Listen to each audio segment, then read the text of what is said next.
یەک ساڵی تەواو پەکخستنی پەرلەمان لە ئەنجامی هەڵبژاردنێکی دیزاینکراو شکۆی ئەو دامەزراوە گرنگەی خستۆتە ژێر پرسیاری زیاترەوە.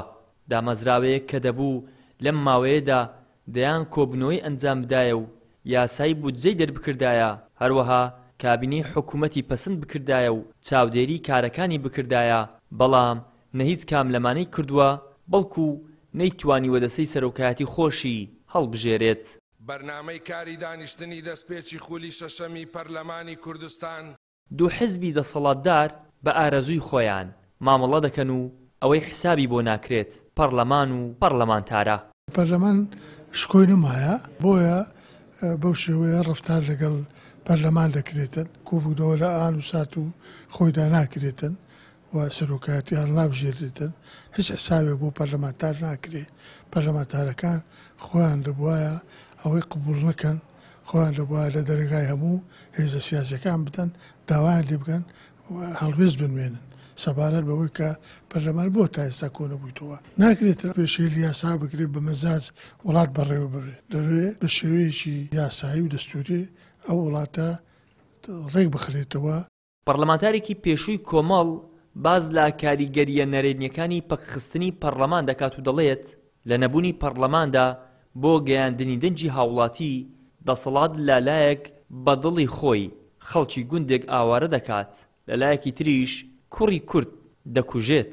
پەرلەمانێک نەتوانێت ساڵێک لەسەر یەک هیچ کۆبوونەوەیەک بکە، پێم وانییە بتوانێت نوێنەرایەتی ڕاستەقینەی خەڵکی هەرێمی کوردستان بکە و ئەو لایەنانە سنەی کە سوودمەندن لەوەی کە پەرلەمان کارانە بێ تەنها دوو حیزبی دەسەڵاتە. پێم وایە لایەنەکانی تر هیچ قازانجێکیان لەوەدا نییە کە پەرلەمان دانەنیشێ و بەدواداچوون بۆ کاروبارەکانی حکوومەت نەکا و حکوومەتێک هەڵ نەبژێرێت، چونکە تا ئێستاش حکوومەتمان حکوومەتی کاربەڕێکەرە.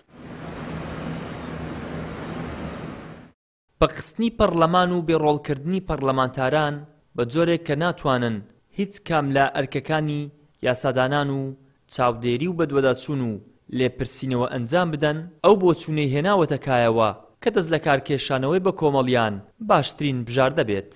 خولی شەشەمی هەڵبژاردننی پەرلەمانی کوردستان یەک ساڵ تێپەر دەبێت بەسەر سوێند خواردنی ئەندامانی خولی شەشەمی پەرلەمانی کوردستان.